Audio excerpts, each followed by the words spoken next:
शशिवर्णं चतुर्भुजं प्रसन्नवदनं ध्यायेत् सर्वविघ्नोपशान्तये शान्ताकारं भुजगशयनं पद्मनाभं सुरेशं विश्वाकारं गगनसतिशम् एकवर्णं शुभाङ्गं लक्ष्मीकान्तं कमलनयनं योगिविद्यानुरम्भं वन्दे विष्णुं भवभयहरं सर्वलोकैकनाथं वन्दे विष्णुं भवभयहरं सर्वलोकैकनाथं महागणपतिं मनसा स्मरामि महागणपतिं मनसा स्मरामि महागणपतिं वसिष्ठवामदेवादिवन्दितमहागणपतिं मनसा स्मरामि महागणपतिं मनसा स्मरामि महागणपतिम्. Thank you, Sandhya. A good man will want everyone to shine. Likewise, our head of department, Dr. P.S.N. Krishna Prasad sir, wants us to be depart amazing self. I request Srinivasulu sir to introduce about Dr. P.S.N. Krishna Prasad sir to this gathering. Dr. P.S.N. Krishna Prasad Garu, Professor and Head of the Department CSC, Sri Venkateshwara College of Engineering, Tirupati. He had 19 years of teaching experience and 12 years of research excellence in academia. He works in a multidisciplinary environment involving mission intelligence, image processing, soft computing. He has given more than 30 lectures and invited seminars in over reputed engineering colleges in and around Andhra Pradesh. He is an author, co-author of 40 publications in various international conferences and journals. He is a technical committee member in IEEE SMG Society Technical Committee on Soft Computing and senior member IEEE Region 10, actively involved in IEEE Hardware Section CS chapter events, and also CSI State Level Student Coordinator for the duration of 2016 to 18. He is a member of EACM, CSI, RMS, and IST. He is serving as an editorial member over 15 plus international journals and program committee member over 35 international conferences, and also review of over 20 plus international journals under various capacities. Besides an active volunteer of CSI, he supported various research scholars towards their career building and finishing their PhD work. Thank you, sir. Now I request Dr. Krishna Prasad sir to address the gathering. Thank you, Sridevi and Srinivasulu. Very good morning to one and all. This is Dr. Krishna Prasad, as head of the department. I would like to invite you all to be a part of a 1 week faculty development program on robotic process automation tools and technologies. Nowadays, most of the applications are and most of the products are working with the softwares along with hardware and sensors. So we need to require an automation tools in order to build the software boards for the effective usage of the tools and technologies in order to acquire and process the data effectively and efficiently. So I would request you to one and all to utilize this opportunity to strengthen on robotic process automation tools and techniques in order to apply, visualize with various kinds of software engineering or machine engineering aspects. So thank you for giving this opportunity. Thank you to all. Thank you, Dilip sir, for a very good association and for this opportunity which you have in the department. Thank you to one and all. Thank you, sir. Thank you for your valuable words. A man smiles in trouble, gathers strength from distress, and grows brave by reflection. So likely our beloved principal, Dr. N. Sudhakar Reddy Garu, willing to face up to the truth about himself, but he must also be a tender. Now I request Srinivasulu sir to introduce Dr. N. Sudhakar Reddy sir to this gathering. Thank you, madam. Dr. N. Sudhakar Reddy Garu, an eminent professional, educationist, and principal of SV College of Engineering, was conferred with a prestigious ISTE Best Engineering College Principal Award for the both Telugu-speaking states Andhra Pradesh, and Telangana for the year 2017.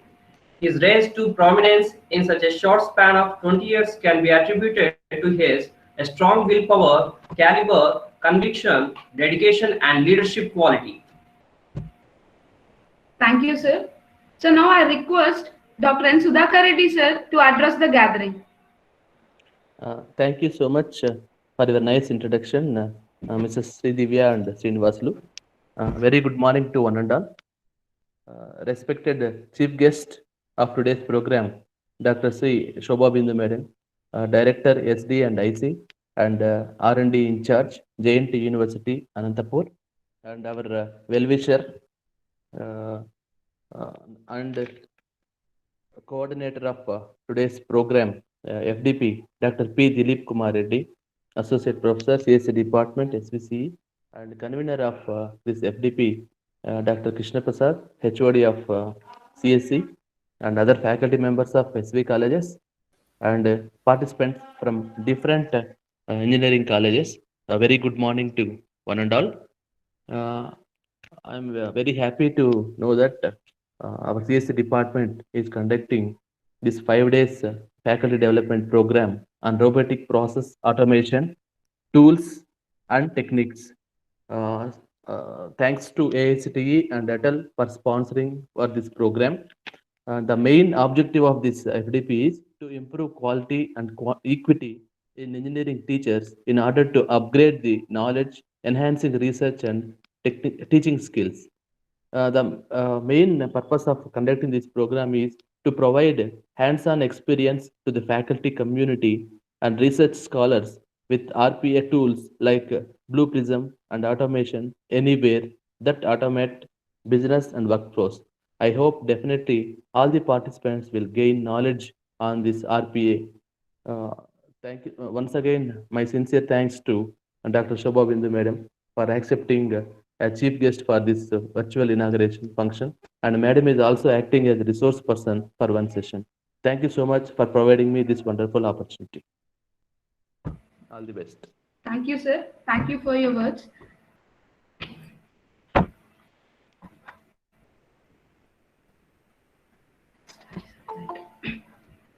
She's kind but strong, and that's why so many mistakes her. They interpret her kindness for weakness and forces us to show her strength. She is none other than our dynamic Madam, Professor Shobha Bindu Madam. A strong woman is a woman determined to do something others are determined not to do. So I figure if a woman wants to be a legend, she should be ahead and to be one. Such a legendary person from our Department of Computer Science and Engineering, so Dr. and Professor Shobha Bindu Ma'am. I request Mr. Srinivasulu sir to address about Shobha Bindu Madam to this gathering. Dr. C. Shobha Bindu Garu graduated BTech Electronics and Communication Engineering from Jawaharlal Nehru Technological University, Hyderabad in the year of 1997.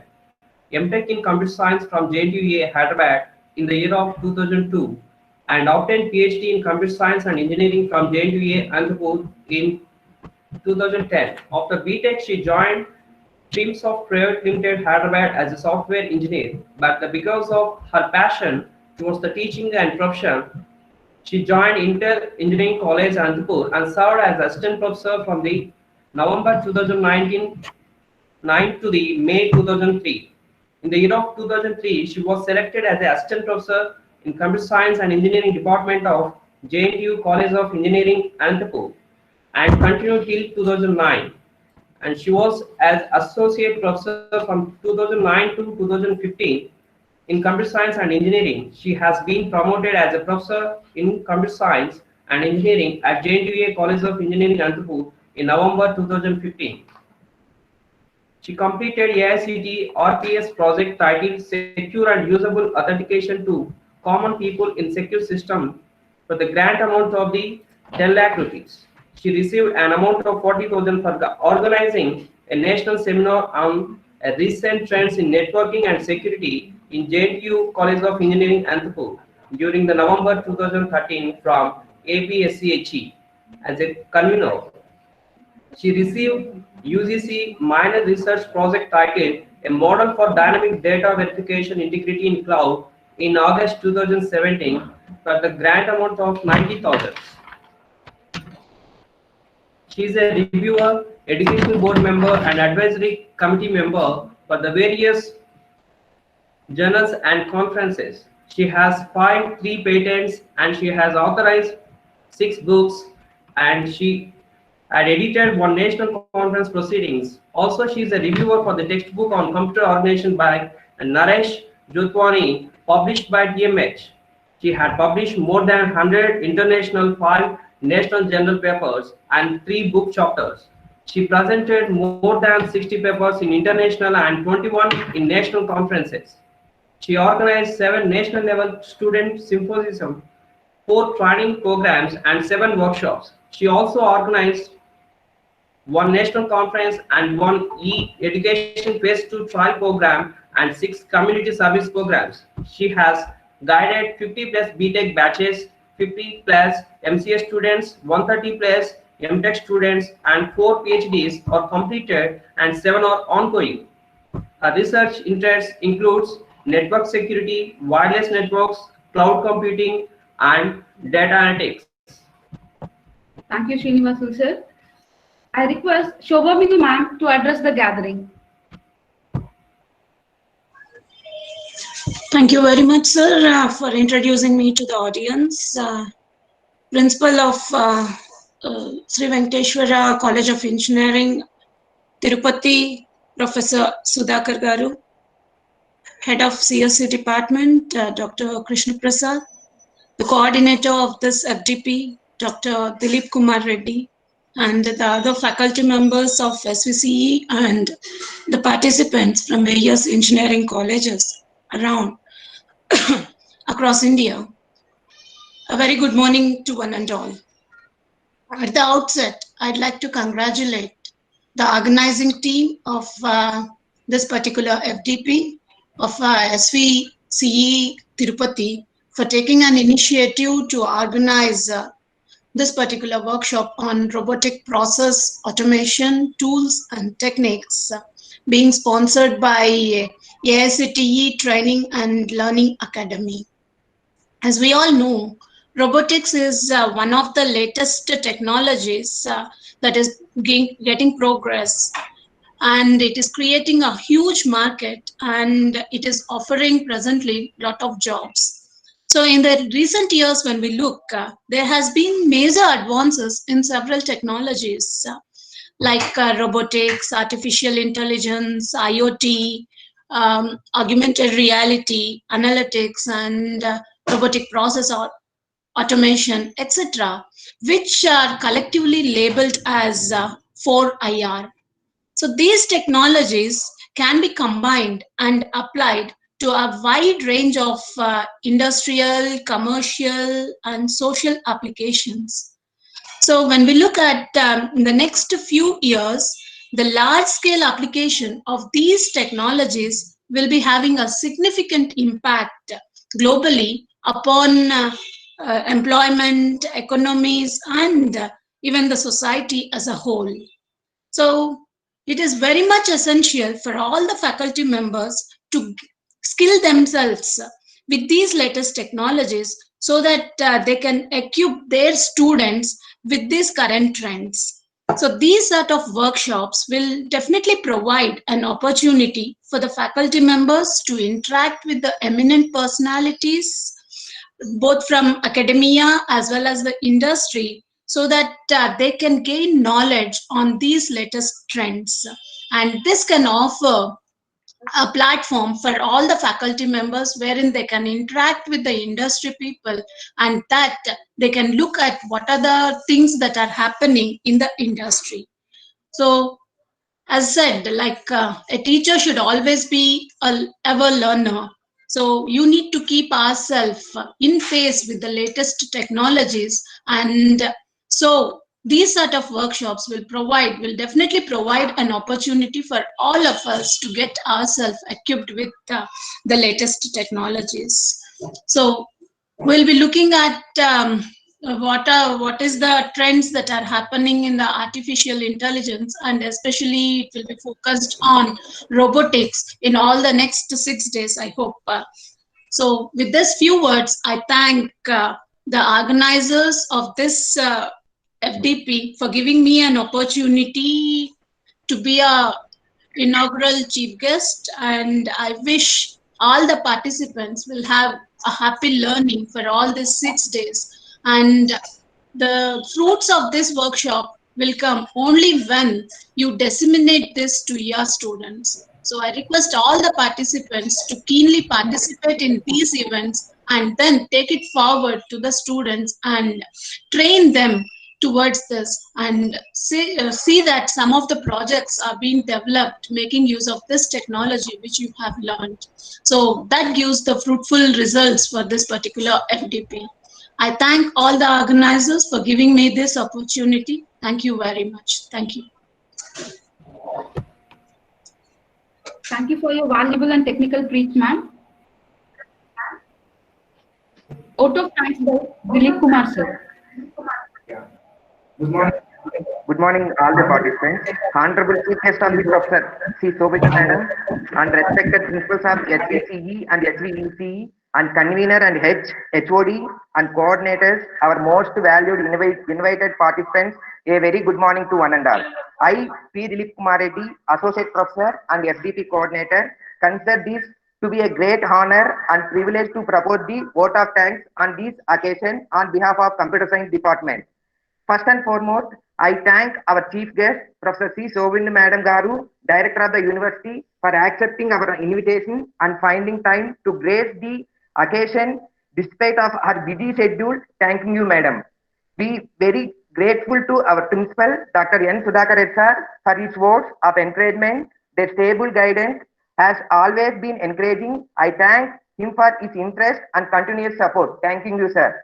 We sincerely thank our R&D Dean, Professor C. Srinivasan sir, for his continuous support and encouragement.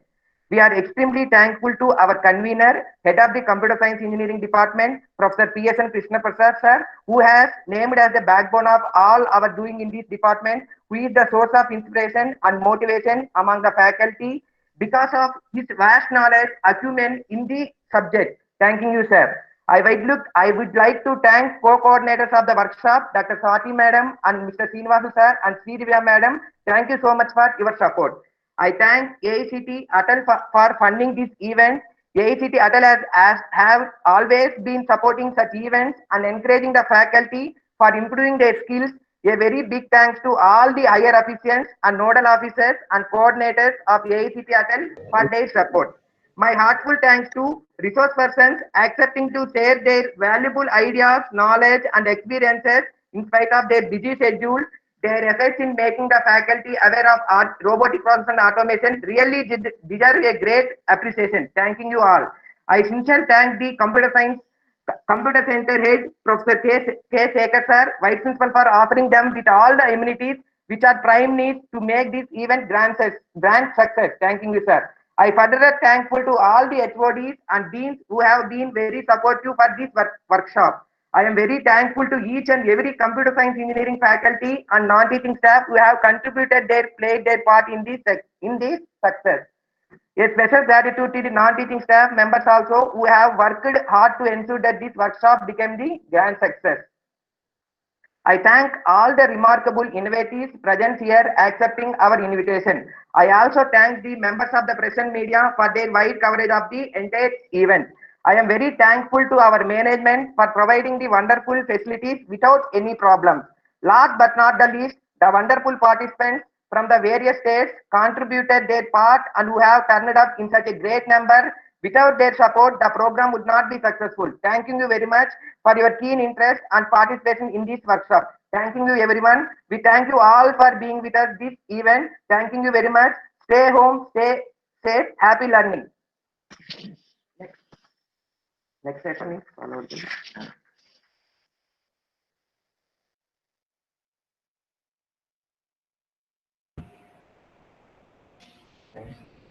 Thank you, Dilip sir. I request Dr. C. Shobha Bindu Madam to take over the session. Thank you, Ma.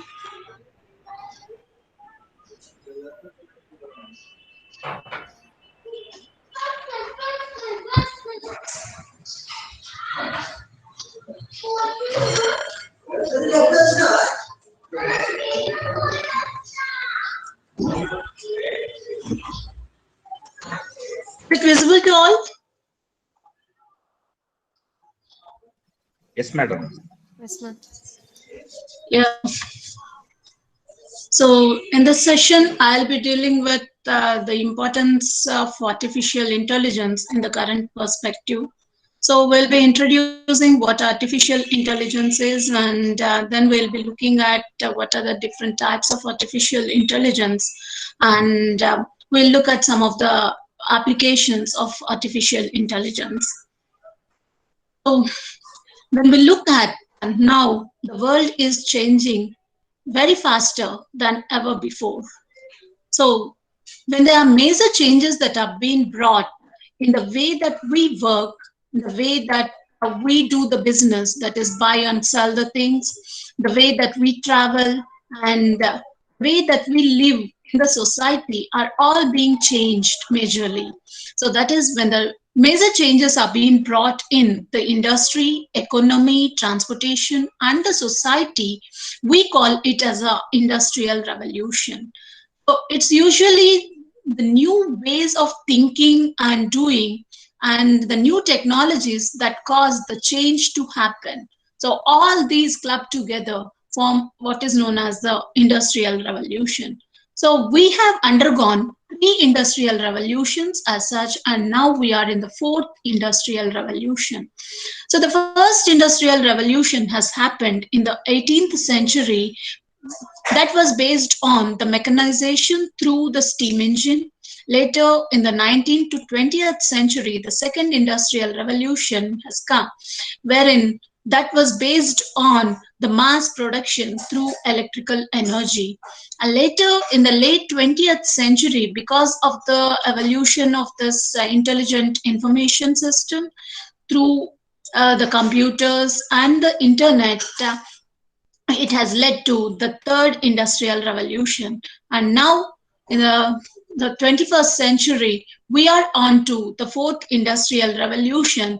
So this 4th industrial revolution is leading the intelligent information society and is sometimes called as the digital transformation. So when we look at the technologies which are leading in this 4th industrial revolution, those are Internet of Things, cloud computing, big data, artificial intelligence, and mobile computing, to name few. And there are some other technologies also that are leading this, especially the big data, IoT, cloud, artificial intelligence. They are playing a vital role in the 4th industrial revolution. Also, we have seen recently 5G has been launched. Like the speed, when you compare the speed of this 5G with that of the 4G, it will be 70 times faster than that of 4G, and is 280 times faster than that of LTE. That is long-term evolution, which is a standard for wireless broadband.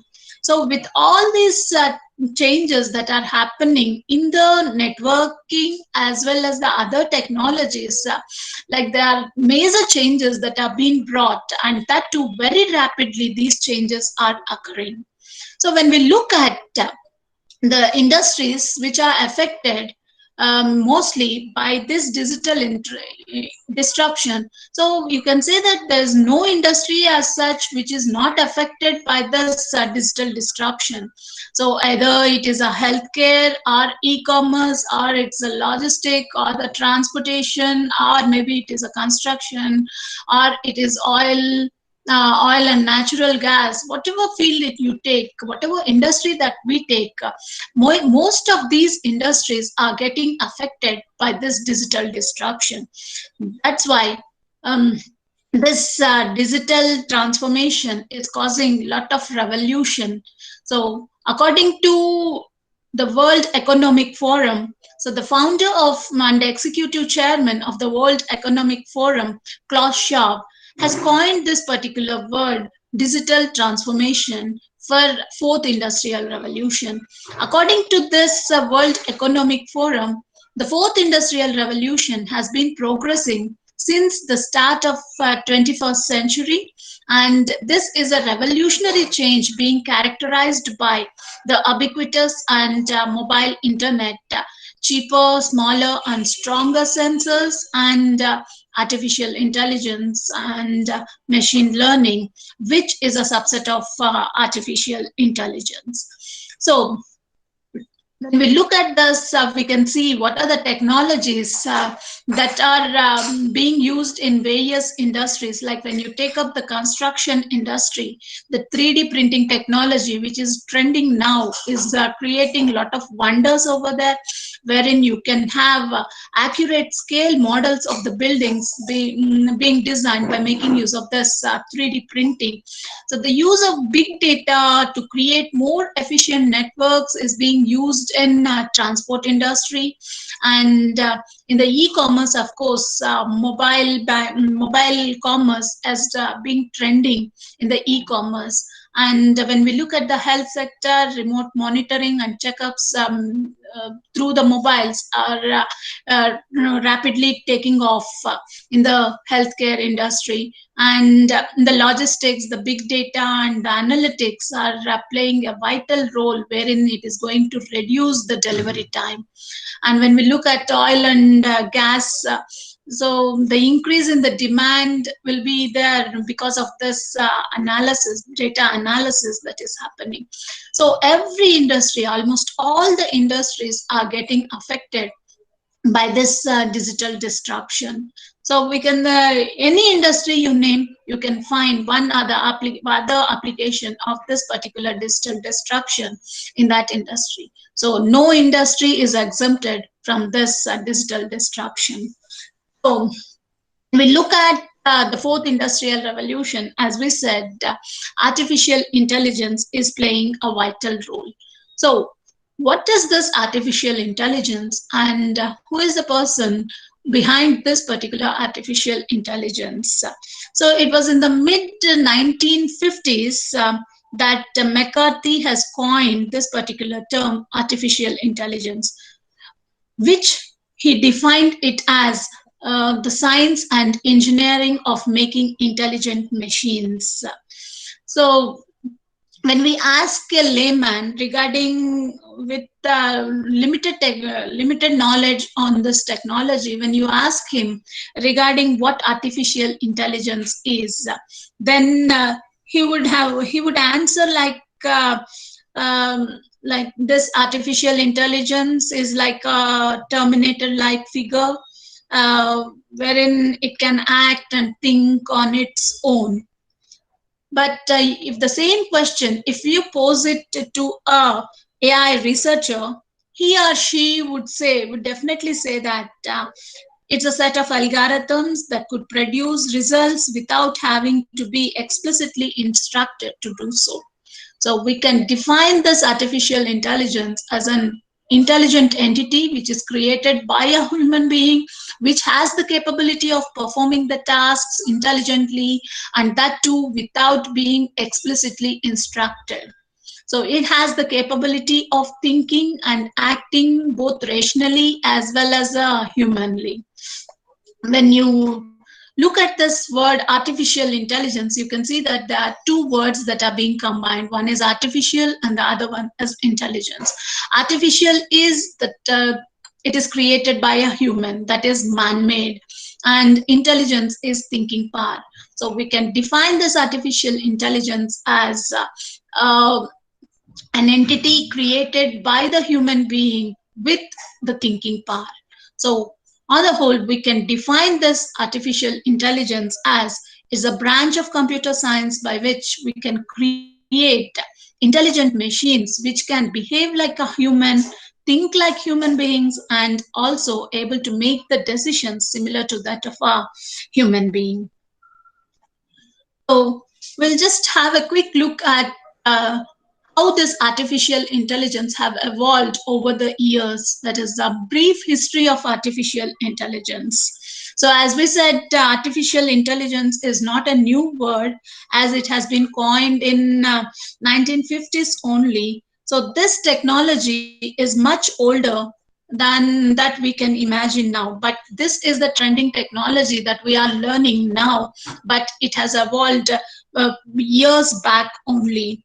So when we look at how this artificial intelligence has come into picture, so like in 1943, the first work which is now recognized as artificial intelligence was being done by Warren McCullough and Walter Pitts, and they proposed a model for a model of this artificial neurons. And later in 1949,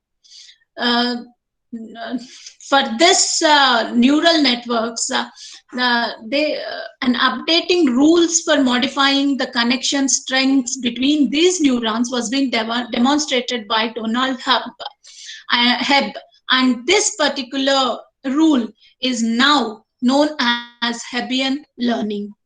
And later in 1950, Alan Turing, who is an English mathematician and who is a pioneer in machine learning, has created this, has published a paper titled Computing Machinery and Intelligence, in which he has proposed a test. And that test was known as the Turing test. This test can check the machine's ability to exhibit intelligent behavior, whether it is similar to that of a human intelligence or not, equivalent to that of a human intelligence or not. And later in 1955, Alan Naval and Herbert Simon has created the first artificial intelligence program, which they have named it as Logic Theorist. So what this program has done is this program has proved 38 out of 52 mathematical theorems, and that too the proofs were new and they are more elegant when compared to that of the proofs that were existing. And later in 1956, that is the year where this particular word artificial intelligence was first adapted by John McCarthy at the Dartmouth conference. At that time, there were several high-level computer languages that were invented, like Fortran, Lisp, and the COBOL. And there was a lot of enthusiasm for this artificial intelligence at that particular time.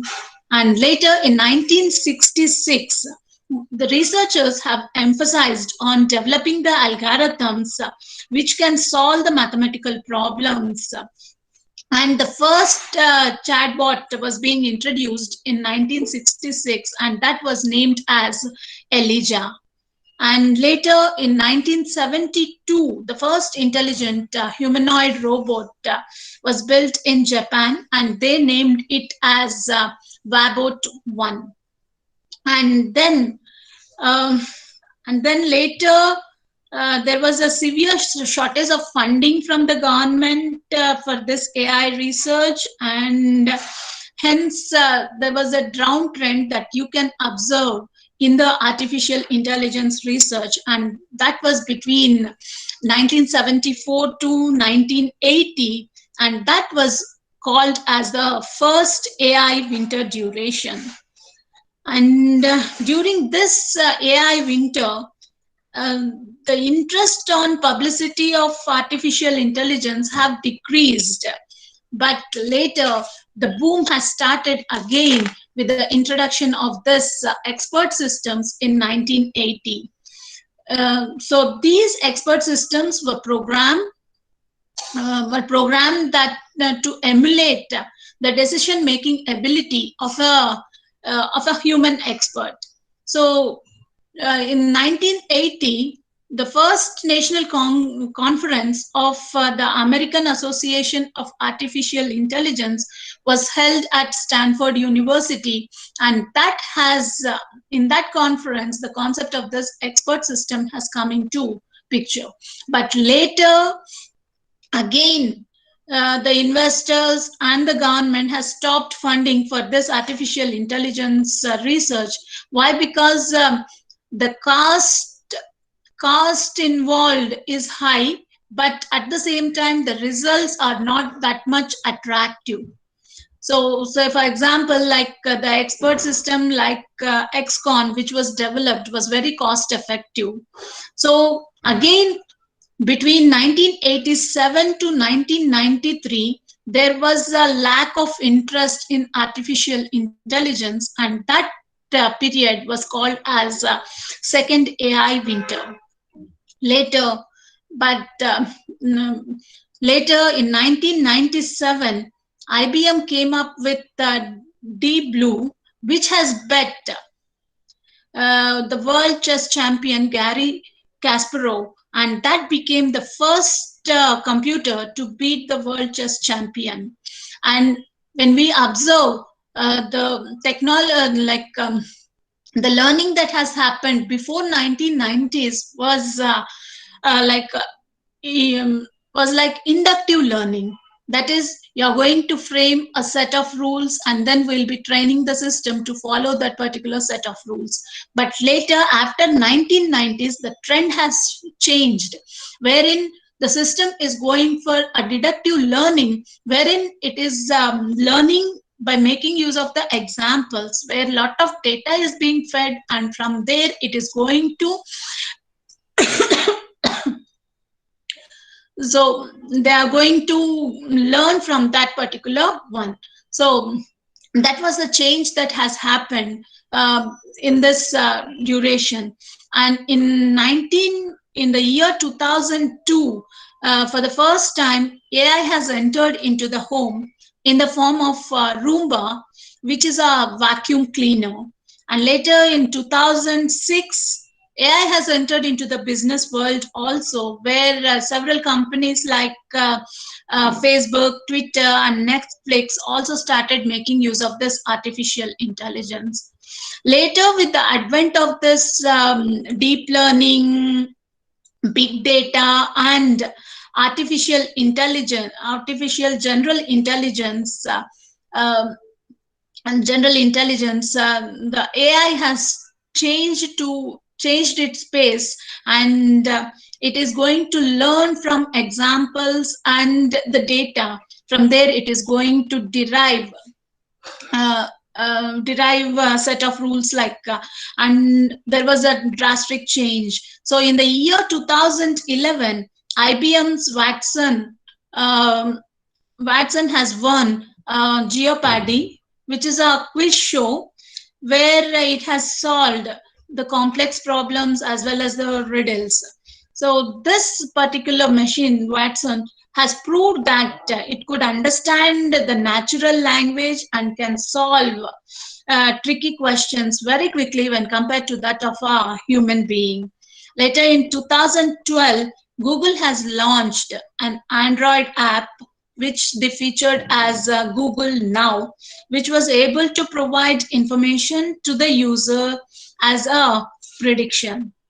Later in 2014, the chatbot known as Eugene Goatsman has won a competition in the infamous Turing test. And in 2015, of course, Amazon has come up with Echo, and in 2018, the project Debater from IBM has debated on the complex topics with two master debaters, and also it has shown a better performance over there. So then again, Google has demonstrated an AI program which they named it as Duplex, which was a virtual assistant and which had taken the hairdresser appointment on a call. And the lady on the other side who is booking this particular call did not notice that she was talking to a machine rather than to a human being. So these were the changes, or this is how AI has emerged to this particular remarkable level. So the concept of this deep learning, big data, and the data science, which are now trending, are being used in artificial intelligence. So most of the companies now, like Google, Facebook, IBM, and Amazon, are working with this artificial intelligence, and they are creating amazing devices. So the future of this artificial intelligence is quite inspiring, and it will come up with more intelligent machines. So when we look at various definitions, these are the various definitions from 8 different textbooks that are being collected, and the definitions, they vary along the 2 main dimensions. Like the ones on the top that we can see, these are concerned with the thoughts, processes, and the reasoning. And whereas the ones at the bottom, if we look at, they address the behavior. Also, you can define them in the left and the right. The ones on the right measures against the ideal concept of intelligence, and which we call it as a rationality. And on the one on the left, this defines in terms of the human performance. So this is these two are measured in terms of human performance, and these two are addressing the ideal concept of intelligence, which is rational. So from these experiments, we can conclude that the first quarter is the systems that act like humans, and the second quarter, when we look at this, is systems that act rationally, and the third quarter is systems that think like humans, and the systems that think rationally. So these are the 4 categories that we have. And when you go for this artificial intelligence, so when we say that the machine can exhibit the intelligence of a human being, or it can exhibit or act or think rationally, or the human being, how do we measure whether the artificial intelligence system is acting like a human being or is thinking like a human being? What tests are to be performed on this? So when we go for the systems that act like human beings, to test this, the approach that we have is the Turing test approach. So the basis for this particular Turing test approach is that the artificial intelligent entity should be able to hold a conversation with a human agent. And this human agent should not ideally able to conclude that it is talking to an artificial intelligence system. That is, he should not identify whether he is talking to a machine or a human being. So to achieve this end, what is required for a system is, it requires natural language processing so that it can communicate with the human being effectively, and it also requires some sort of knowledge representation so that it can store the information, and this stored information has to be retrieved so that it should answer the questions and draw the new conclusions out of this information. So for that, automated reasoning is also essential, and in order to draw the patterns and to adapt to the new circumstances, it requires a machine learning. So that is the Turing test. And for this, thinking humanly, it requires the approach known as the cognitive modeling approach. So as the name cognitive modeling approach, this approach, it tries to build an artificial intelligent model based on human cognition. So in order to distill the very essence of the human mind, there are three different approaches that we have. One is introspection, wherein you're going to build a model based on observing the thoughts of the human being. And the other approach is the psychological experiments, where the behavior of the human being will be observed by conducting various experiments. And the other approach is brain imaging, where you will be observing the different scenarios, will be observing the function of the brain in various scenarios, making use of this MRI, and then we'll be replicating that in the making use of the code. So these are the various approaches that we have under this cognitive modeling approach. And the other one, to test whether the system think rationally, we have the approach known as law of thought approach. So the law of thought approach, the laws of thought, when we look at are large list of logical statements that govern the operation of a human mind. So the same laws can be codified and then applied to artificial intelligent algorithms. But the issue with this approach is that solving a problem in principle and solving them in practice are quite different, which requires some contextual nuances to get applied. So also there are some actions that we take without being 100% sure of an outcome that an algorithm might not be able to replicate if you have too many parameters over there. So the other one is a system acting rationally. To test this, we have what is known as the rational agent approach. So a rational agent, it acts to achieve the best possible outcome under its circumstances, in its present circumstances. It has to get accustomed to its environment.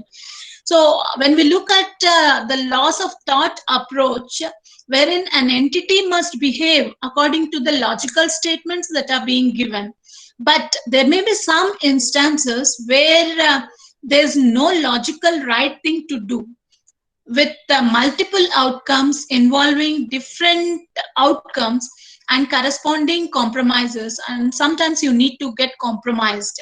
So the rational agent approach, what it do is it tries to make the best possible choice in the current circumstances. So if you have multiple outcomes, so it has to choose the best one out of this. It means that this rational agent has to be much more dynamic, and it should adapt itself to the environment. So these are the various approaches for testing whether a human being is acting or thinking rationally or humanly. Machine is thinking rationally or humanly.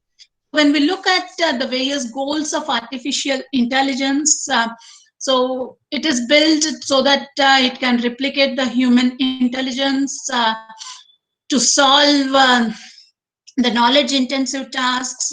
So the other goal is to go for an intelligent connection of the perception and the action.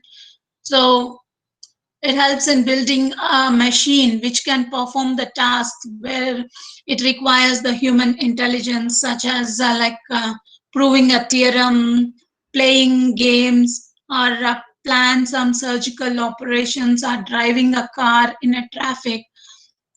And the other goal is to create a system which can exhibit intelligent behavior.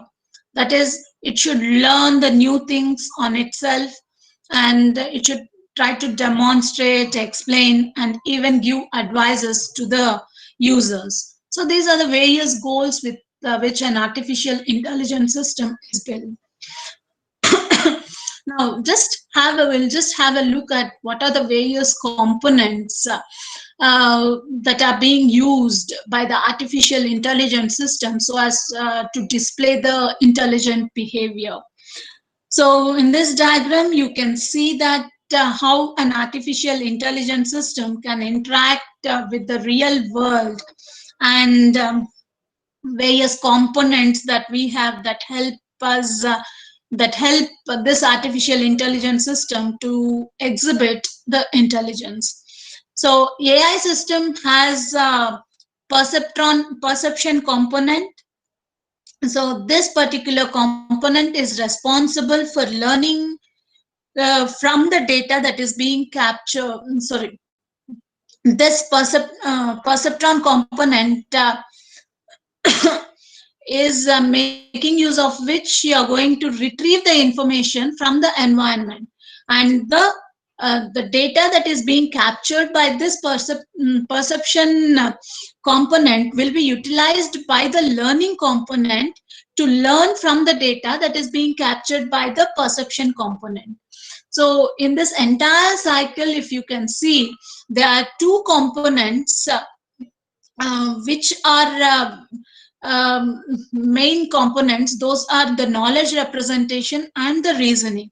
So these two components are involved in showing or exhibiting the intelligence in the machine like humans. So these two components, when we look at, they are independent of each other, but also they are coupled together.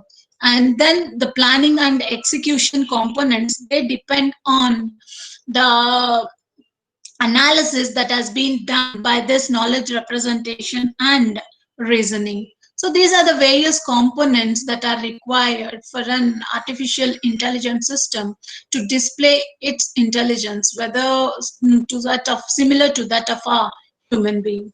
And when we look at the differences that we have between human intelligence and the machine intelligence, humans, they pursue by the patterns. Whereas when we look at the machines pursues by a set of rules and the data. And the other difference is humans can store and recall the information by patterns, but whereas the machines do it by making use of the searching algorithms. So for example, like if you have a pattern like 1010101010, it is easy to remember, store and recall, because this particular pattern is very simple. So that can be done by a human being rather easily, but for a machine, it needs to have some searching algorithms to search for this particular pattern. And the other difference between human intelligence and machine intelligence is that humans can figure out the complete object, even if part of the object is missing or if it is distorted, we'll be able to identify that particular object. But whereas the machines cannot do it correctly unless it is been properly trained. So those are some of the differences that we have between human intelligence and the artificial intelligence.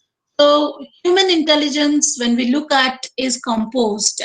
So in order to have this intelligence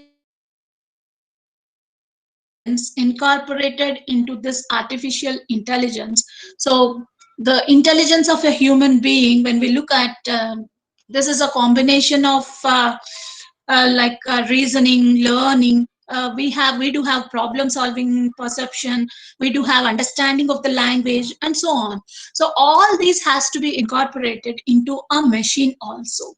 So to achieve all these factors for a machine, so it requires various knowledge on various disciplines, like the psychology, philosophy, biology, neuroscience, computer science, sociology, and the maths, etc.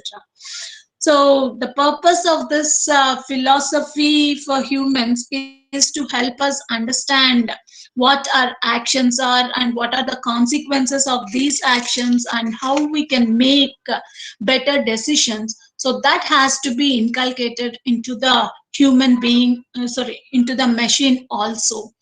And the mathematics, of course, this is the language of the universe, and a system is to be built so that it can solve the universe problems, where you need to be proficient in this. For the machines to understand this logic, computation, and probability, it requires the mathematical knowledge. So the other one is neuroscience. So how the human brain functions and how artificial intelligence is trying to replicate it, that has to be learned. So for that you require the knowledge of neuroscience, and of course computer science. So this is the most obvious thing that is required, wherein the knowledge of this computer engineering is required to translate all our theories and the concepts into a machine readable language, so that it can make its computations so as to produce an output that the human beings can better understand. So these are all the areas, or the various diverse set of components that an artificial intelligence system has to be built with. So when we look at various types of artificial intelligence, like we can classify this artificial intelligence into two main categories. One is based on the capabilities and the other one is based on the functionality. So based on the capabilities of these AI systems, you can classify them into three categories. One is artificial narrow intelligence, or we call it as a weak artificial intelligence. Other one is general AI, or artificial general intelligence, that we call it as, and the other one is a super artificial intelligence. So the coming to the first one, artificial narrow intelligence. So this is a type of artificial intelligence which is able to perform a dedicated task with intelligence. This is the most common and currently available artificial intelligence. And when you look at this narrow AI, they cannot, because they are being trained to perform a particular problem. So they are specialized in one area and they'll be solving only one problem. So they cannot perform beyond its field or its limitation, as they are being trained only for one specific task. Hence, we term this this narrow intelligence as weak artificial intelligence. So narrow AI will fail in unpredictable way if at all it goes beyond its limit. For example, Apple, Siri, Alexa, Cortana are all the examples of narrow AI. So where they operate with a limited predefined range of functions. And the other example is IBM Watson is also an example for this narrow AI, as it makes use of an expert system approach, which is combined with machine learning and natural language processing. So the other examples for this narrow AI includes like playing chess, giving the purchase suggestions on the e-commerce sites, self-driving cars, speech recognition, image recognition, because all these are being trained to perform a specific task. So that makes use of the machine learning concepts here. Moving from doing a specific task, we'll be moving on to a general AI, where this general AI is a type of intelligence which could perform any intellectual tasks with the efficiency as that of a human being. So the idea behind this general AI is to make such a system which could be smarter and think like a human on its own. So as such, currently there are no such systems that exist which could come under this general AI and can perform any task as perfect as that of a human being. Around the world, across the world, most of the researchers are now focusing on developing these machines with general intelligence. So these are the artificial general intelligent machines are they refer to a computer that is as smart as that of a human being across the board. And the result of this general AI would be super AI, super artificial intelligence. So this is a level of artificial intelligence in which the machines could surpass the human intelligence, and they can perform any task compared to that of a human being in a more better way with a lot of cognitive properties. So as we said, this will be an outcome of general intelligence. So this can be defined as an intellect that is much smarter when compared to that of a human brain, and in practically in every domain, in every field. So the key character, some of the key characteristics that are required for this strong AI are like the system should have the ability to think, ability to reason, solve the puzzles, and then it has to make the judgments, plan, learn, and communicate on its own. So super AI is still a hypothetical concept of artificial intelligence. So a lot of um, research is going on this also. So the development of such systems in reality is still going on, and this will be a world changing task. So this is the classification based on the capabilities of a system, of a machine. Based on the functionality, this artificial intelligence are being classified into 4 categories. One is the reactive machines, the other one is limited memory, then the third one is theory of mind, and the fourth one is self-awareness.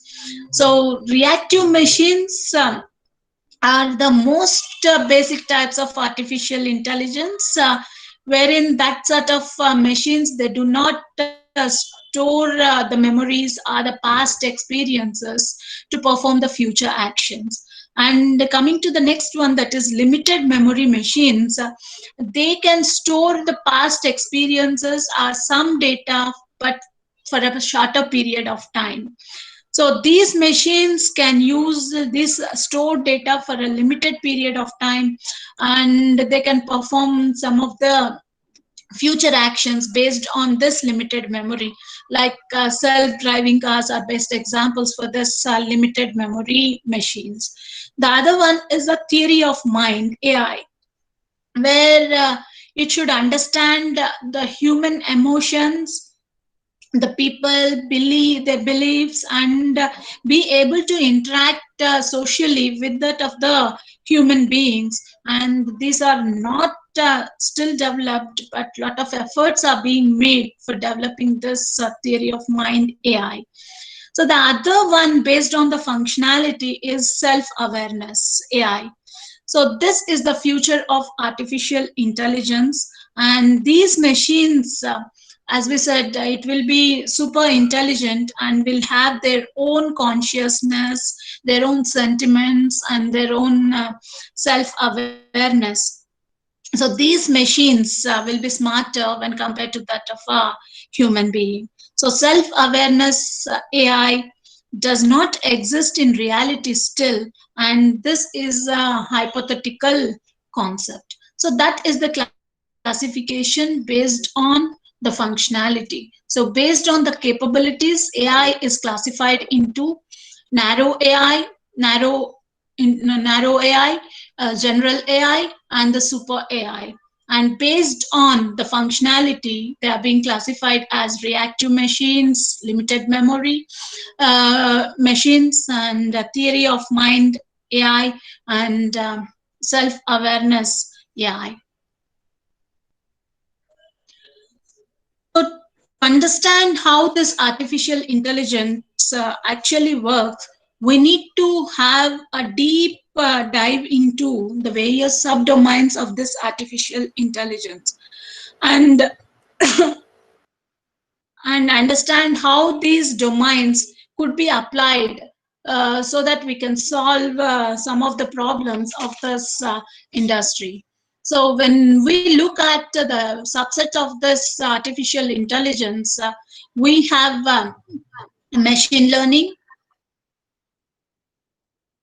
learning, deep learning, and then natural language processing, neural networks, computer vision. All these are the fields which contribute to this artificial intelligence. So coming to the first one, machine learning. So machine learning is a part of AI wherein it provides the intelligence to the machines with the ability to automatically learn, making use of its experiences, and that too without being explicitly programmed.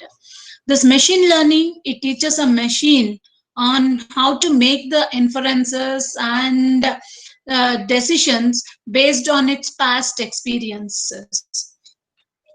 So this identifies the patterns, analyzes the past data so that they can infer some of the meaning from the data points, so that they can reach to the possible conclusions, and that too without the involvement of the human expertise.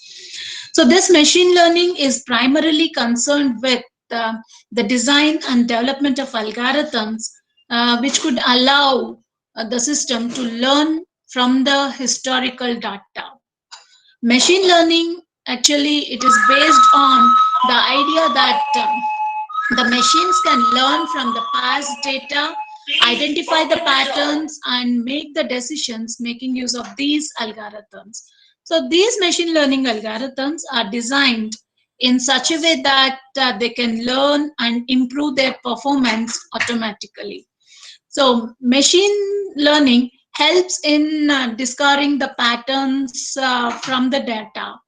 So we can, the machine learning, in order to solve the problems, we can make use of one of these three approaches, like supervised learning, unsupervised learning, or it can be a reinforcement learning. So when we look at what is supervised learning, so supervised learning, it is a technique in which we'll be teaching or training the machine with the data which has the labels. Like as the supervised learning, it establishes a learning process where it compares the predicted results with that of the actual results of the training data. And then it continuously adjusts the model until the predicted results of the model reaches to the uh, expected accuracy. So classification and regression comes under this supervised learning. When we look at the main difference between regression and classification,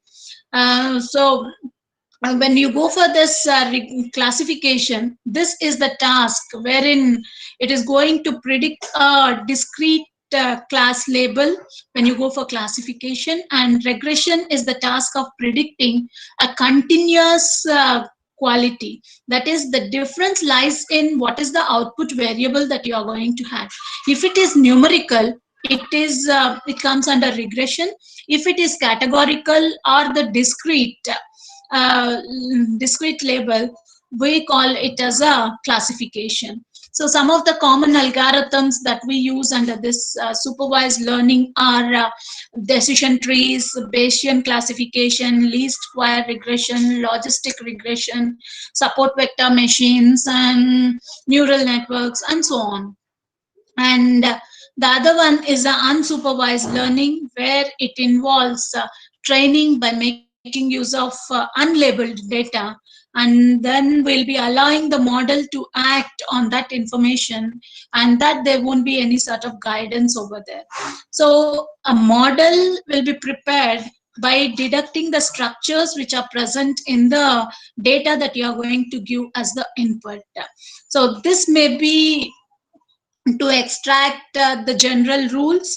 So so it may be through a mathematical process to systematically reduce the redundancy, or it may be to organize the data based on its similarity, like you're going to go for categorization, clustering of the data, or it may be dimensionality reduction. So those comes under this unsupervised learning. And when we look at the most common algorithms under this unsupervised learning are independent component analysis, K-means algorithm, a priori algorithm. So as and so on are the algorithms that comes under this unsupervised learning. So the other one is semi-supervised learning, which is where the input data that you are going to give here to the semi-supervised learning is a mixture of labeled and unlabeled data that you are going to have.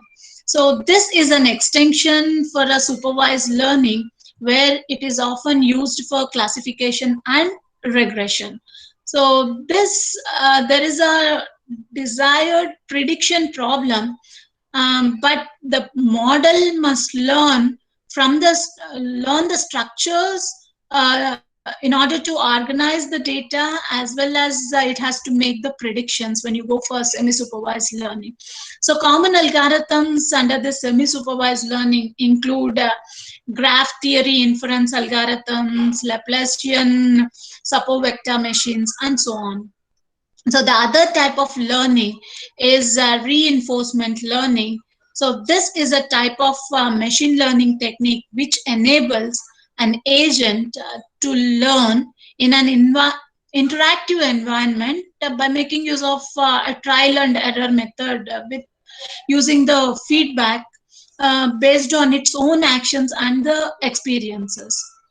So both this supervised and reinforcement learning use the mapping between the input and the output, unlike supervised learning, where the feedback provided to the agent is correct set of actions for performing a particular task. But whereas when you go for reinforcement learning, it makes use of what is known as the rewards and the punishments for both the positive as well as the negative behavior, and that is how it is going to learn on itself, and then it is going to increase the performance here. So when you compare this reinforcement learning with that of unsupervised learning, they do have different goals here. The goal of this unsupervised learning is actually to find the similarities and the differences between the data points. But whereas in reinforcement learning, the goal is to find a suitable action model that could maximize the total cumulative rewards obtained by a particular agent. So these are the various learnings that we have under machine learning. So the subset of this machine learning is what is known as neural networks. So these neural networks work on the similar principles as that of a human neural cell, where these neural networks, there are a series of algorithms which could capture the relationship between various underlying variables, and then it is going to process the data similar to that of a human brain. And the subset of this neural networks is deep learning. So deep learning is a machine learning technique where it teaches a machine to process the input through number of layers, so that they can classify, then infer, and predict the outcome. So deep learning, when we look at it, is a subset of machine learning which provides the ability for a machine to perform human-like tasks without human involvement. It provides the ability to an artificial intelligent agent to mimic the human brain. So this can make use of both supervised as well as unsupervised learning so that it can train the artificial intelligent agent. So deep learning, when we look at it, is implemented through the neural network architecture, and wherein you are going to have more number of hidden layers between the input layer and the output layer, and hence we can also call this deep learning as deep neural network. So this is the primary technology that is being used behind this self-driving cars, speech recognition, image recognition, automatic machine translation, etc. So all this makes use of this particular technology, like the deep learning. So the other subset of this artificial intelligence is natural language processing. So this is a science of reading, understanding, interpreting a language by a machine. So once a machine understands what the user is trying to communicate, it has to respond accordingly. So for that, what is required is it has to understand the language of the human being. So this natural language processing is a subfield of computer science and the artificial intelligence, which enables a computer system to understand and process the human languages like English and NLP. It plays a vital role in artificial intelligence, as without NLP, AI agent cannot work on human instructions. But with the help of this NLP, we'll be able to instruct the artificial intelligence system with our own language. Like for example, Siri, Cortana, all help us in our own language. So NLP applications enables a user wherein he can communicate with the system in his own language or in his own words directly to the system. So the other subset of artificial intelligence is computer vision. So these computer vision algorithms, they try to understand an image, and by breaking down an image and studying various parts of this image. So this helps the machine to classify and learn from a set of images so that they can make better decisions or put decisions based on their previous observations. So these computer systems do not see similar to that of a human eye.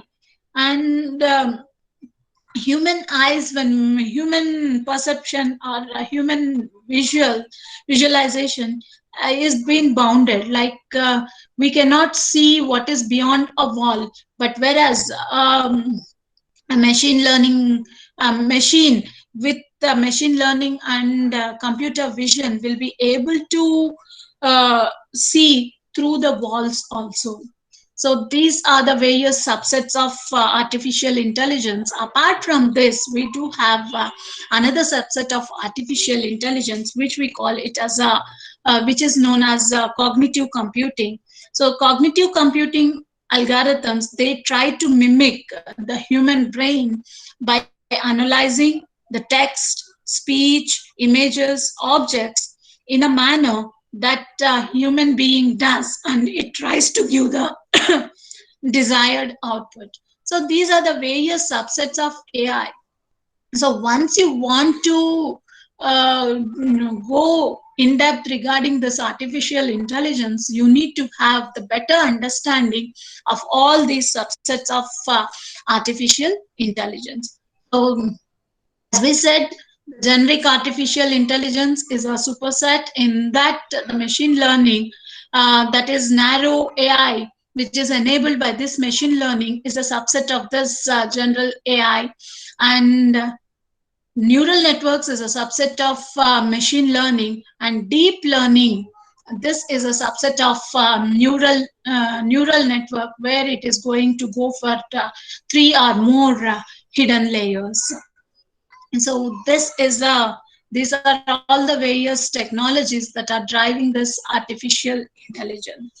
And when we combine these technologies together, they can perform a variety of tasks. Like, for example, the deep learning, when it is combined with the computer vision, they'll be able to perform the classification and the detection. So better than that of a human being. And activity recognition on a video, when the video is being played, what is the activity that is being performed, you can capture that, making use of this deep learning and computer vision. Semantic segmentation, wherein the image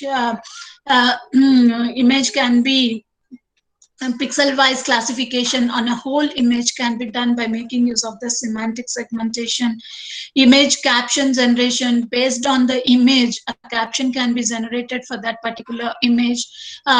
Description for a particular video, when the video is being played, you can have the description of what is going on in this particular video. Image style transfer, image synthesis, internet and catalog search are all the various tasks that can be done making use of this deep learning when it is combined with computer vision. So this is an example wherein the image is generated from a text. So if it is already trained, this is the trained data set, and from there, so this text these captions are already being trained, and that they have retrieved the images over here. If it is a untrained data set that you have given, so these texts are not being trained. So this is the output of the system, and that has been given as the output based on these captions that are being given. So this is one example that you can find in this particular paper. These results you can find in this particular paper. You can just go through that. And the simple tasks like classification and detection. So here you can identify that there are dogs and there is a bridge over here. So this is classification that you are going to have, where exactly they are. If you are going to detect that this is the detection, so this is a dog and this is a dog and this is the bridge. All this can happen making use of deep learning and computer vision. The next thing is which is being trending is the face recognition. Apart from recognizing of the face, you are going to classify whether it is a male or a female, and also you'll be able to identify what is the age of that particular person also. So for which it requires like deep learning concepts, and you need to have the computer vision concepts also, where you can make use of the classification algorithms, and the regression analysis can also be made so that you can identify the rationale of that particular person. Also you can identify what is the age of that particular person.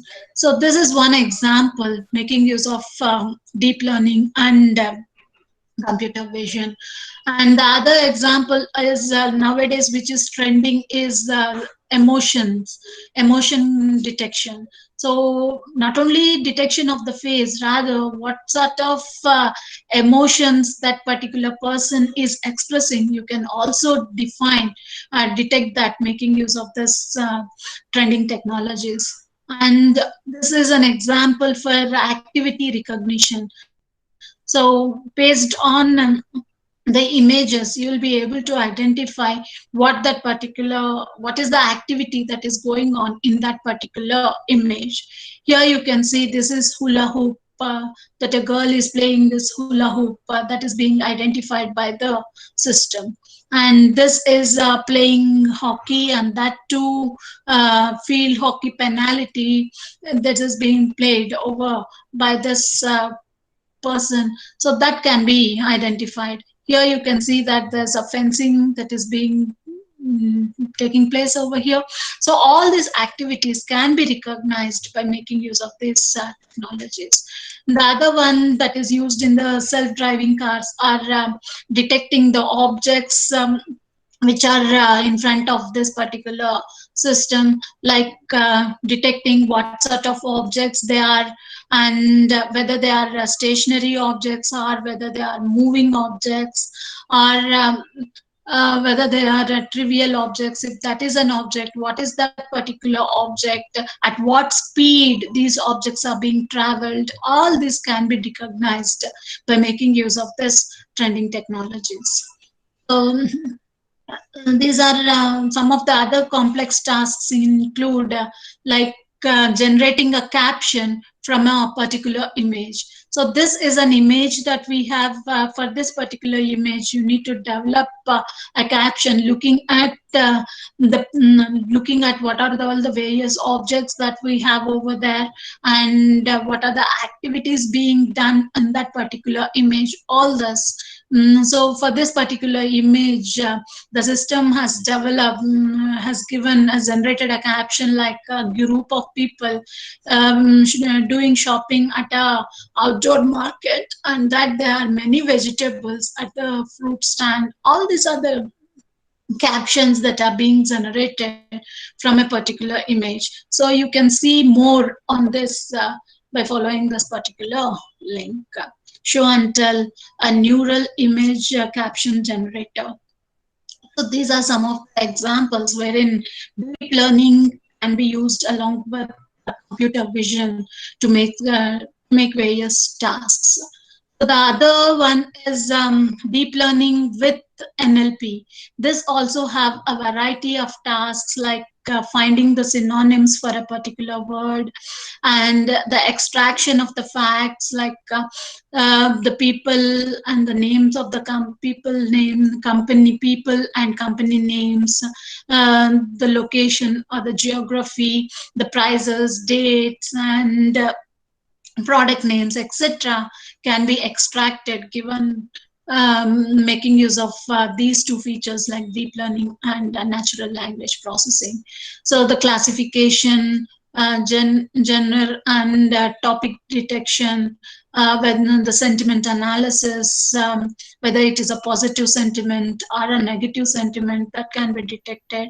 Authorship authorship detection, all this can happen by making use of this deep learning and NLP. So the other thing is machine translation, translating from one language to another language. So that can happen by making use of this deep learning and NLP. Searching based on the voice, or based on your language that you are speaking, it has to make the corresponding search and then answer you back in the same language in which you have given the instructions, like and then the dialogue system, speech recognition and language modeling, text generation out of the speech that you have given. So all these are the variety of tasks that can be performed making use of deep learning and natural language processing. And deep learning with control, controlling different things. As such, it seems to be efficient when you make use of this deep learning, like playing games like Atari, Go. All this can be efficient when we make use of this deep learning concepts, like computer game characters, AI when inside the games can better provide a efficient environment, like autonomous cars, drones, robotic control. All this can be made efficient when we make use of this deep learning in that. So these are the various tasks that deep learning can do combined with the other subsets of artificial intelligence. And when we look at there are various other applications of this artificial intelligence apart from what we have mentioned. So when you look at when we look at the various applications, so as we said, that there's no industry as such which is affected by this artificial intelligence as such. AI, it finds its applications in astronomy, where AI can be useful to solve the complex universe problems, and AI can be used in the healthcare domain. In the last few years, when we look at AI is becoming more advantageous for this healthcare industry, and it is going to have a significant impact even after also in this particular healthcare domain.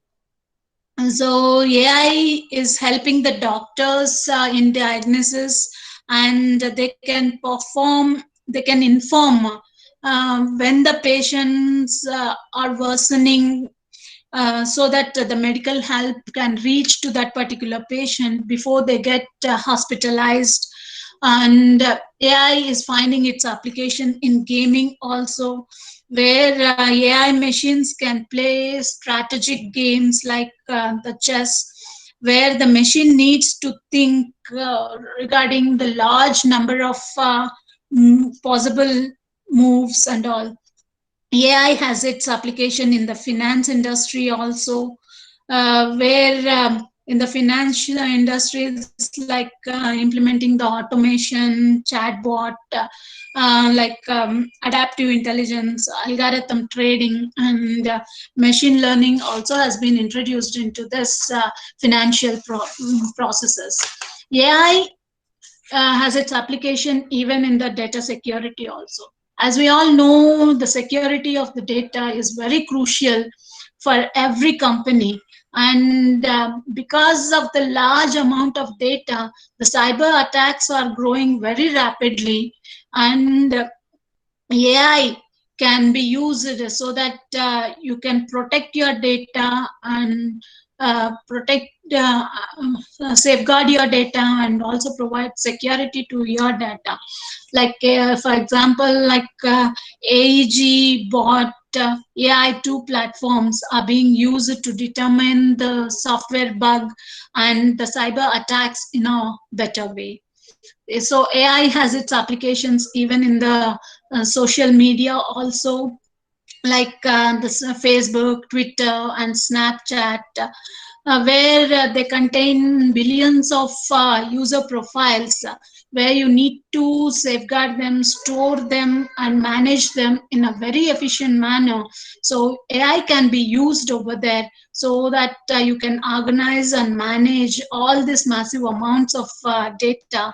And also, making use of this AI will be able to analyze this lot of data to identify what are the latest trends that are happening, and based on the requirements of the different users, it can provide the advisors also. Like AI has its applications even in the travel and the transport domain also, like suggesting the hotels, flights, and the best routes to the customers. All this can happen with AI-powered chatbots. AI has its applications even in the automotive industry also, where for example, Tesla has introduced Tesla Bot, which is an intelligent virtual assistant, and also various other industries which are currently working for developing the self-driven cars. Uh, are making use of this artificial intelligence to make it more safe and secure. So AI is also being used in entertainment. AI like Netflix, Amazon are making use of this artificial intelligence for recommending various movies to the users based on their interest. And AI is also finding its application in agriculture. So where like agriculture robotics, solid and crop monitoring, predictive analysis, all these are being helpful to the farmers making use of this artificial intelligence. And AI has its applications even in e-commerce also, where AI is helping the shoppers to discover what are the associated products with their recommended color, size, and even the brand also. So the AI is having its applications in education also, where AI can automate grading so that the tutors can have more time to teach. And AI chatbots are being introduced, which where they can communicate with the students as a teaching assistant. And AI has its applications in robotics, which is the topic of our discussion. Like artificial intelligence, it has a remarkable role when you go ahead with this robotics. So usually general robots are programmed such that they can perform some repetitive tasks, but with the help of AI, we can create intelligent robots which can perform the tasks with their own experiences without being pre-programmed. Like the best examples for this AI in robotics is humanoid robots. So like when we look at the various applications of this humanoid robots, so these humanoid robots have its applications in wide domains, like they can perform the household tasks, or they are being used as a medical assistant, or in those places where the human cannot take the risk. There you can make use of this humanoid robots, and it is finding its applications in education, art, and in entertainment. So there are various applications of this humanoid robots, wherein the intelligent, you are going to make this particular robot learn with their own experiences, making use of this artificial intelligence. So these are some of the humanoid robots that are being trending, like robotic avatar. This has been introduced by Toyota in 2017, and the latest version of this is THR3. This is a humanoid robot which can mimic the movements of its human operator, like a real world avatar. So here you can see whatever actions that this human operator is performing, the same actions will be performed by this humanoid robot. So a lot of research is going on in this particular one, and in the future we can see that these robots will be able to perform the surgeries under the control of the human doctors, who may not be at that particular they may not be at that particular place. From remote areas also they'll be able to perform the operations, making use of the this humanoid robots. So the other humanoid robot is the well-known robot like a Sophia, which is a most recognizable face of the humanoids. So this is acting as a robotic ambassador. So this is a 4-year-old robot which is still helping to advance research into the robotics and human robot interactions. So this is taught by the humans. The Sophia can move, talk, show some emotions, even it can draw and sing. So this is one humanoid robot which can perform the tasks similar to that of a human being.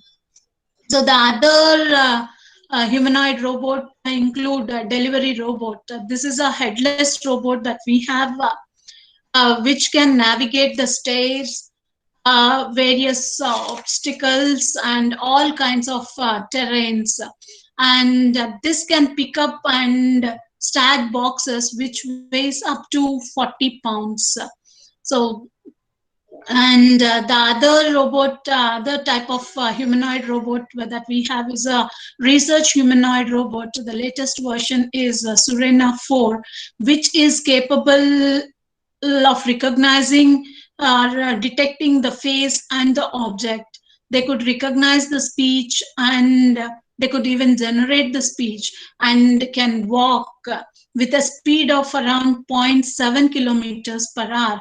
So this has been developed by Iranian University of Tehran, and a lot of research is going on in this. Apart from these humanoid robots, we do have certain other robots like robotic bar tenders, where they are used for serving the food in the bars, and robonauts.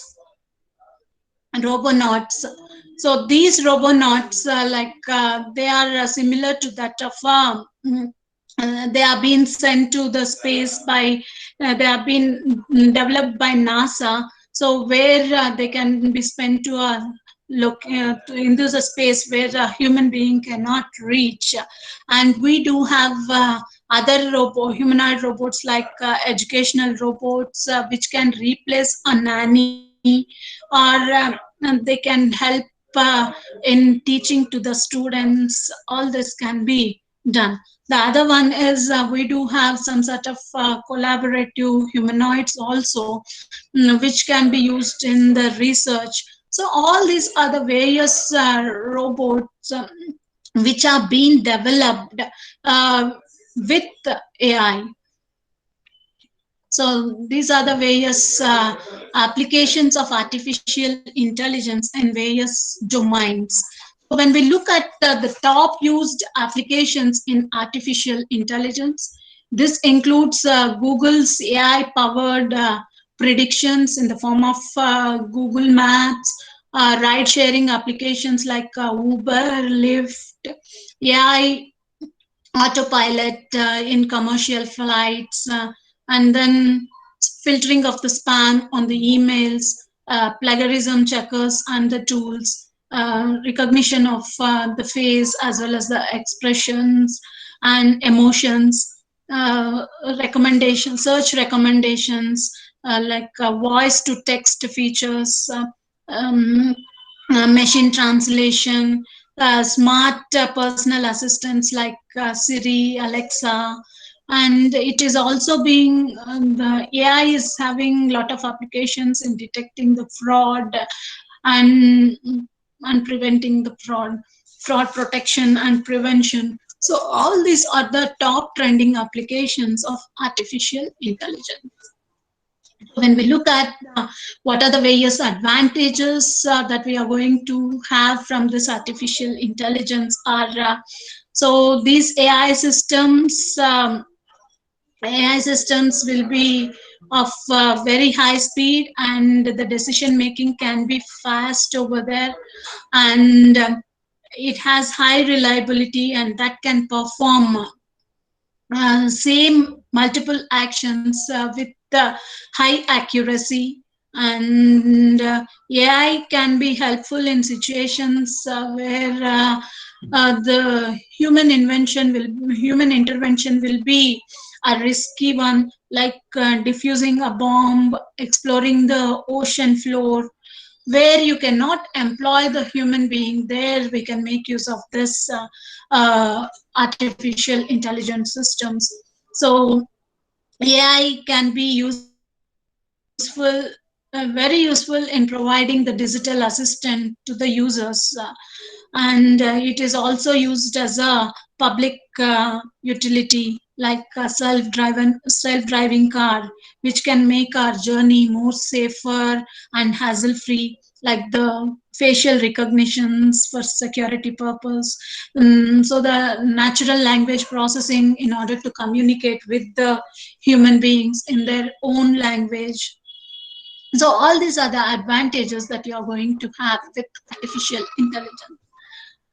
So every technology, as they do have the advantages, they do have some disadvantages also. So some of the disadvantages with this artificial intelligence are the hardware and the software requirements of this artificial intelligence is very costly, as it requires a lot of maintenance to meet the current world requirements. And even when you are making the smarter machines with this AI, but still they cannot work out of the box.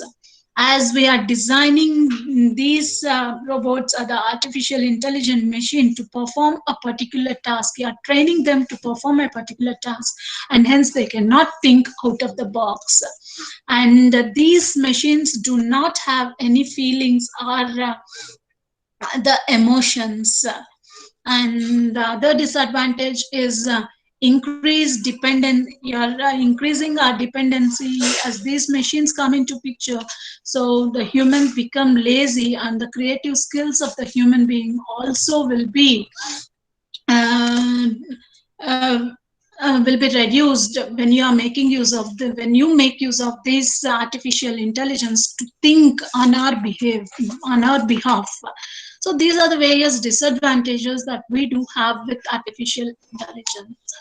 And also there is a myth that when you introduce these sort of automated machines, so most of the people will be losing their jobs. So that is the myth, but it's just a myth. So most of the headlines say like robots and AI will destroy the job. So this is of more fiction rather than that of the fact. So it is going to add jobs, and it is going to further strengthen the economy of the world. So this myth will go off, and there will be a gradual and positive evolution that happens in the job market, and people will work better with more efficiency with the help of this artificial intelligence. So when we look at the trends that are happening in the artificial intelligence, 57% of the companies in India are hiring the people for this artificial intelligence roles, according to Economic Times 2018.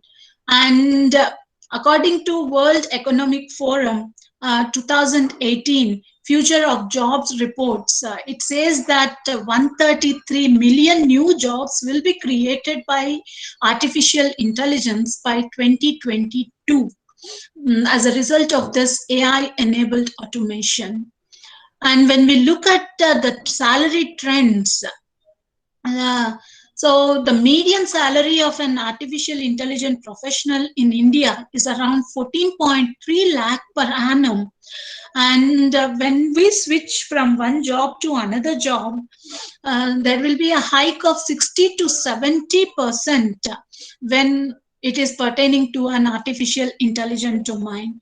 And for a job switch in another domains, when you compare it, it will be just an increase of 20 to 30% hike in the salary. So you can just imagine what is that you're going to gain once you are expertized in this artificial intelligence.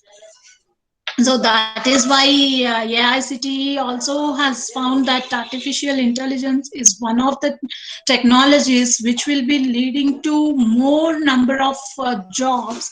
So that is why they have introduced even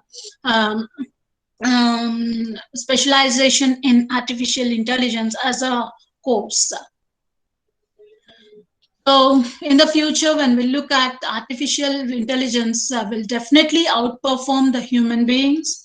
And when we look at this in translating the languages by 2024, will be efficient in translating languages. You can see this artificial intelligence systems writing the high school essays by 2026. And it is predicted that by 2027, the artificial intelligent machines will be driving a truck.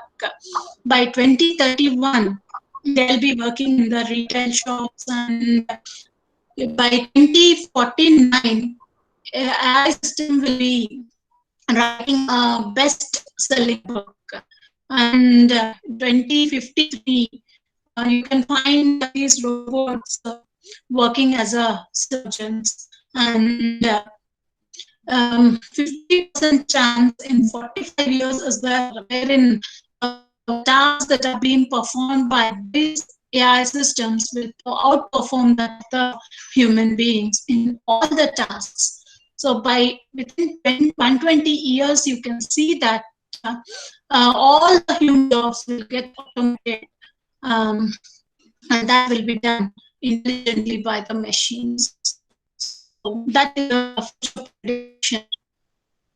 And that's all from my end. If you have any queries, please.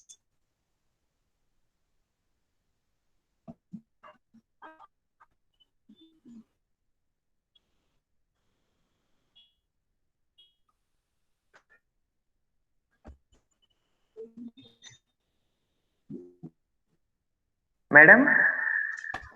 Hello? Yes, sir. Madam, voice clear ga లేదు madam.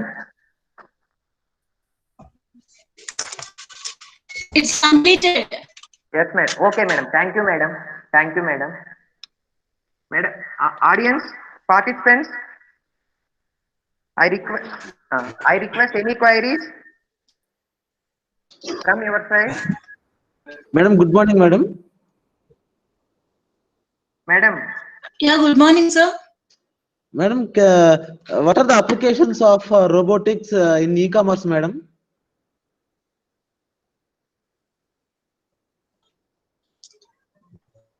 So generally, AI, when you look at the e-commerce presently, analytics is being happening based on the trends that are happening. There are certain recommendations that can be given to the users.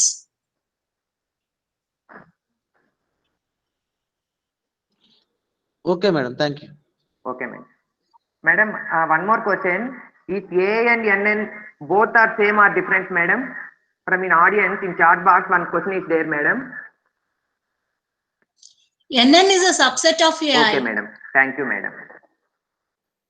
Any other participants? Miss, one question.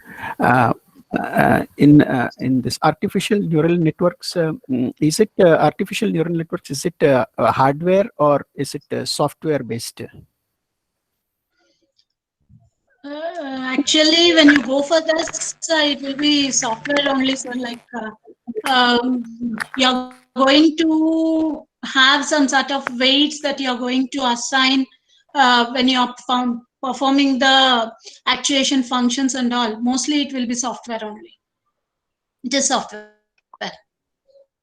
Okay, miss. So if it is a software based, then should it be language oriented? For example, should we know Python or C++ language for implementing neural networks? Yes, sir, we do have to learn Python. Python has a lot of libraries for this. Okay, madam. Thank you very much. Ma'am, if we are talking of comparison between R language and Python, as far as these machine learning implementations are concerned, which one is preferred in terms of its applications? Better we go ahead with Python, sir. R language is mostly Okay. for data analytics, and Python have a lot of libraries for neural networks and all. You do have a lot of libraries. In want to work with neural networks, when you want to work with deep learning, we need to go ahead with Python only. Thank you, ma'am. Thank you. Madam, thank you very much, Yes, madam. Thank you very much, madam. Some of the chat box, very informative sessions, excellent, very good. All are there, madam. Thank you, madam, for your busy schedule. Thank you very much, madam. Thank you all the participants, and I thank the organizers of this particular FDP for giving me an opportunity to interact with you all. Thank you all. Madam, 1 minute, madam. Please.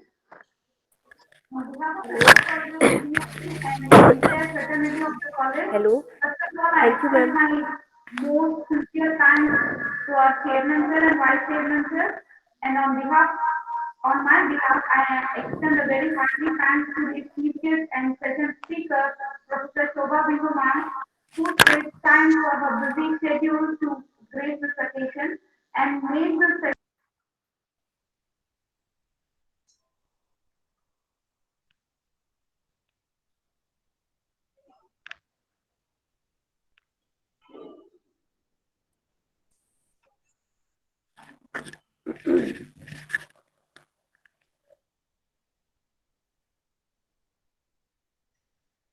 Yeah, stop recording.